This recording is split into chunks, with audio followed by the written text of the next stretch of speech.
आदित्यनाथ, श्री योगी आदित्यनाथ। अध्यक्ष महोदय, अध्यक्ष महोदय,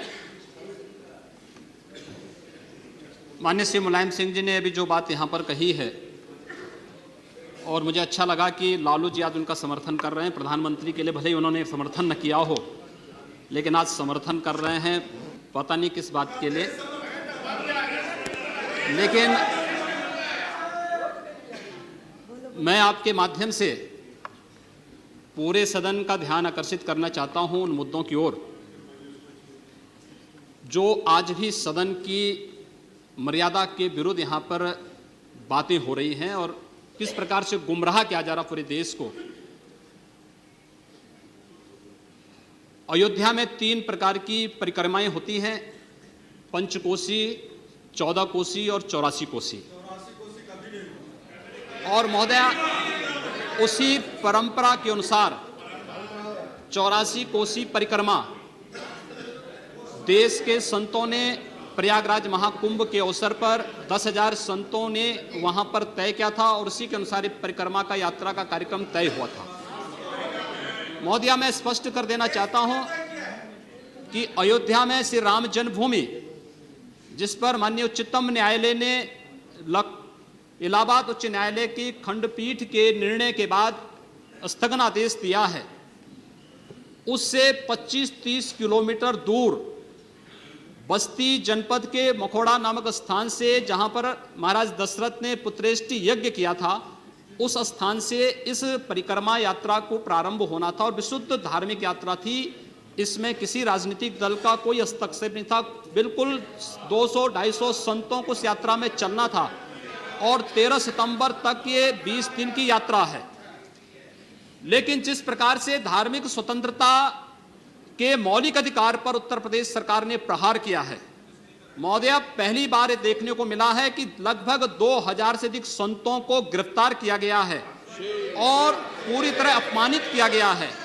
यहां तक कि अयोध्या जी में सरयू जी का स्नान करने वाले जो संत ऐसे हैं जो केवल सरयू जी का स्नान करते हैं, उसी का जल का ग्रहण करते हैं, उन्हें वहां सरयू जी का पूजन नहीं करने दिया गया, स्नान नहीं करने दिया गया, जबरन उठा करके बंद कर दिया गया, उन पर लाठियां चलाई गई हैं, पूरी तरीके से अपमानित करके। सबसे पहले तो सरकार ने हमारे संवैधानिक और मौलिक अधिकारों का हनन किया है।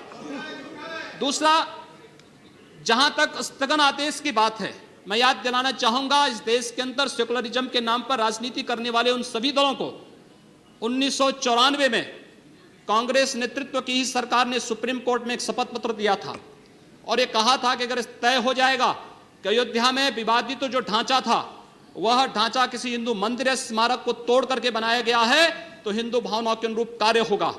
आखिर यह साबित हो चुका है। अयोध्या में 30 सितंबर 2010 को इलाहाबाद उच्च न्यायालय की लखनऊ खंड पीठ की पूर्ण पीठ ने जो फैसला दिया है, उसमें तीनों जजेस ने एक स्वर से कहा है कि विवादित भूमि ही राम जन्मभूमि है और जब विवादित भूमि राम जन्मभूमि है तो फिर उसके लिए कानून बनाने की मांग इस देश का संत समाज कर रहा है, कोई पाप नहीं कर रहा है। हम अपने हक को मांग रहे हैं और हम ही मांग कर रहे हैं कि अयोध्या में राम जन्मभूमि पर भव्य मंदिर का निर्माण होना चाहिए, कानून इस सरकार को लाना चाहिए, क्योंकि सुप्रीम कोर्ट में शपथ पत्र कांग्रेस नेतृत्व की सरकार ने उस समय दाखिल किया था और उसी क्रम में हम मांग कर रहे हैं।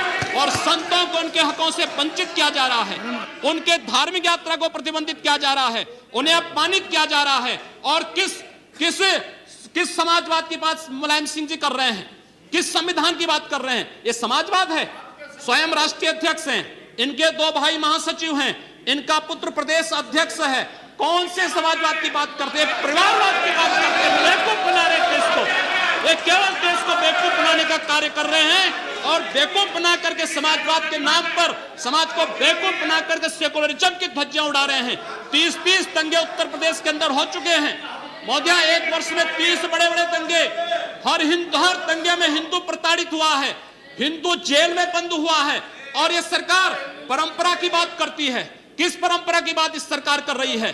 कि आतंकवादियों के खिलाफ दायर मुकदमों को वापस लेना कौन सी परंपरा का हिस्सा है?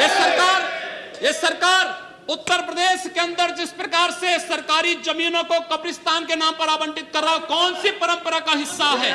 जिस प्रकार से वहां पर वहां के गरीबों, वहां के पिछड़ी जाति, वहां के अनुसूचित जाति के हकों पर डकैती डला करके ये सरकार जिस प्रकार से जंगल राज कायम की उत्तर प्रदेश के अंदर, आखिर वो किस परंपरा का हिस्सा है? और इसीलिए मैं आज के इस माध्यम से आपसे अनुरोध करना चाहूंगा, उत्तर प्रदेश सरकार ने उत्तर प्रदेश के अंदर हमारी धार्मिक भावनाओं का अपमान किया है, संतों को अपमानित किया है। इस सरकार को रहने का अधिकार नहीं होना चाहिए, इसे तत्काल बर्खास्त किया जाना चाहिए।